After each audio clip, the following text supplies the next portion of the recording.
Bonsoir mes chers étudiants.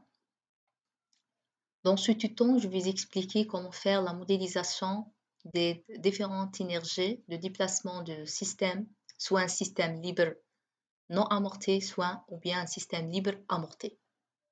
Dans les deux cas, je vais, je vais expliquer comment faire, comment tracer le schéma de modélisation.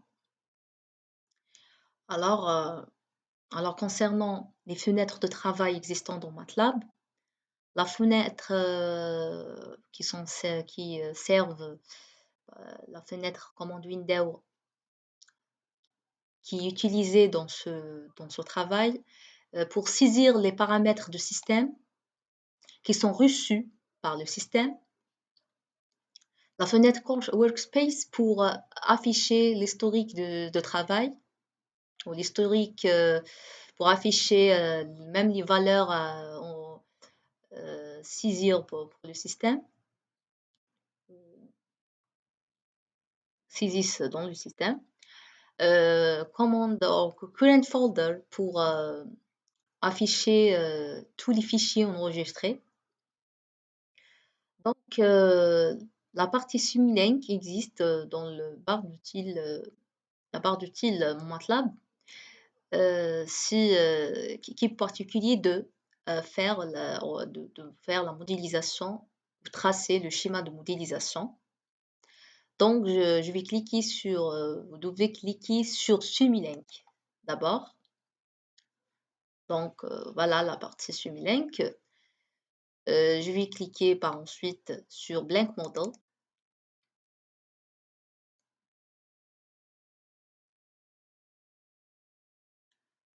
Donc, voilà le plan de travail où je trace notre schéma de modélisation. Donc, je commence par le système, dans le cas, le système libre non amorti, sans amortisseur.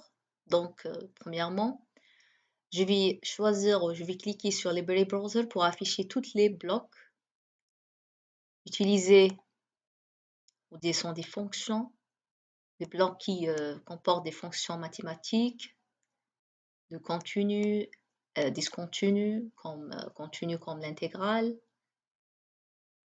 et l'intégrale et le dérivé, etc. Donc, les blocs qui sont utilisés pour notre modélisation, sont des blocs tels l'intégrateur, product, gain, scope, add, voilà. Alors, donc rapidement, je vais faire la modélisation. Je vais commencer par le premier bloc, c'est intégrateur. Deuxième bloc, intégrateur. Donc, je vais intégrer deux fois. Donc, je vais relier entre les deux blocs. Troisième, c'est le gain. Donc, je vais dans le gain de déplacement. Alors, je vais fermer le cycle puisque c'est un système libre. Donc, toutes les énergies, les quantités sont conservées. Donc, je donne. Alors, c'est important. Le premier bloc. Alors, le premier bloc, je donne toujours la valeur 0. Je laisse la valeur doit être nulle.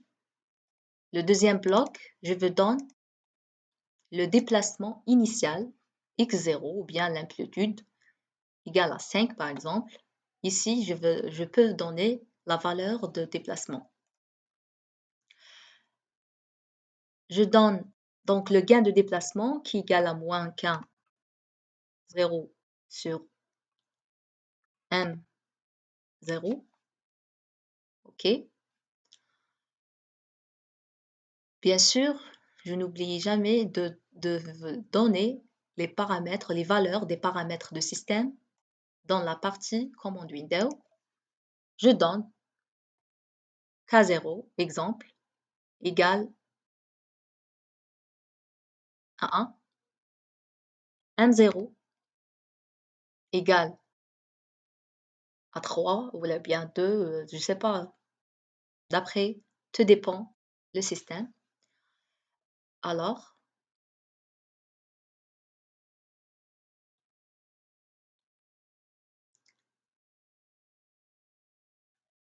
donc je vais partir schéma. Donc j'ai abordé dans le schéma. Donc je vais glisser un autre bloc, c'est le bloc scope pour afficher le graphe de déplacement. Je vais relier entre le point X et le bloc. Je vais cliquer sur le scope et j'exécuter. Je vais cliquer sur le symbole d'exécution. Donc, je peux varier aussi également la valeur de taux ou bien la période qui est égale, je vais augmenter la valeur égale à 20. Donc, je vais afficher ou cliquer sur le bloc et j'exécuter encore une fois et afficher donc le graphe de déplacement qui varie entre 5 et moins 5. C'est le déplacement initial du système. Pour tracer le graphe de l'énergie, pour tracer le graphe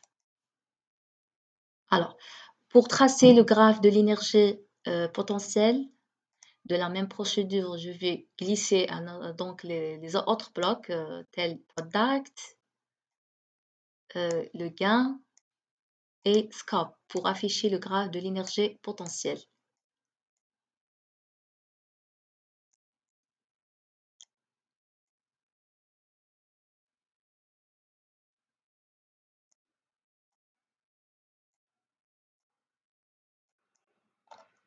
Pardon.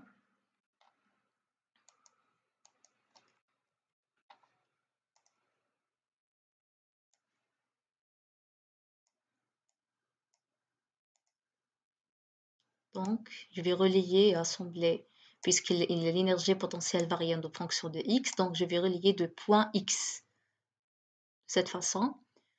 Donc, je vais choisir le gain, je donne le gain de l'énergie potentielle égal à K0, K0 étoile, plutôt 0,5 fois K0, donc c'est la valeur, bien le gain de l'énergie potentielle.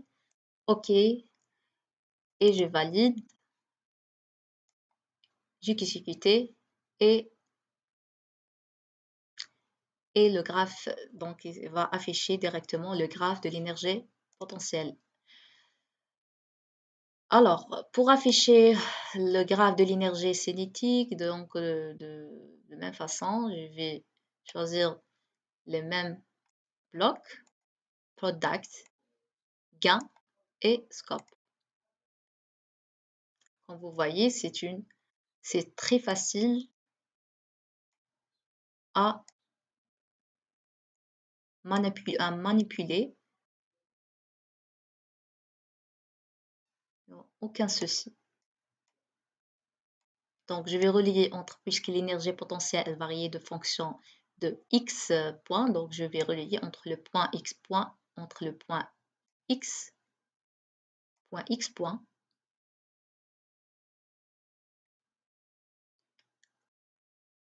Voilà. Je donne la valeur, plutôt le gain de l'énergie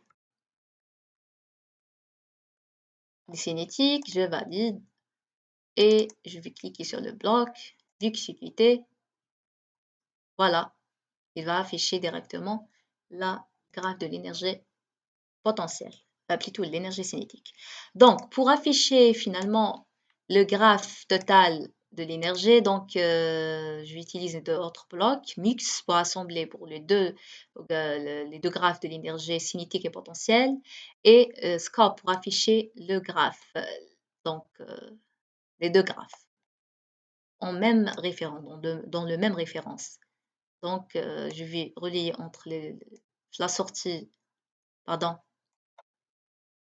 Alors, je vais relier de la sortie de l'énergie, ou bien de graphe de l'énergie, la sortie, donc depuis de la sortie de l'énergie, soit de l'énergie potentielle et l'énergie potentielle et cinétique. Voilà. Et je vais cliquer sur le bloc, dernier bloc, c'est le bloc scope 3 pour afficher les deux graphes dans le même référence, comme vous voyez, mes chers étudiants. Donc, voilà. Alors, je vous souhaite le bon courage. N'oubliez pas de suivre toutes les étapes. Je vais expliquer dans le deuxième tuto comment faire, comment tracer le schéma de modélisation au cas de l'énergie, dans le cas de l'énergie, plutôt du système libre amorti. Bien sûr, on n'oublie jamais de donner la valeur de l'amplitude ou bien de déplacement initial de système. Voilà. Et, hmm,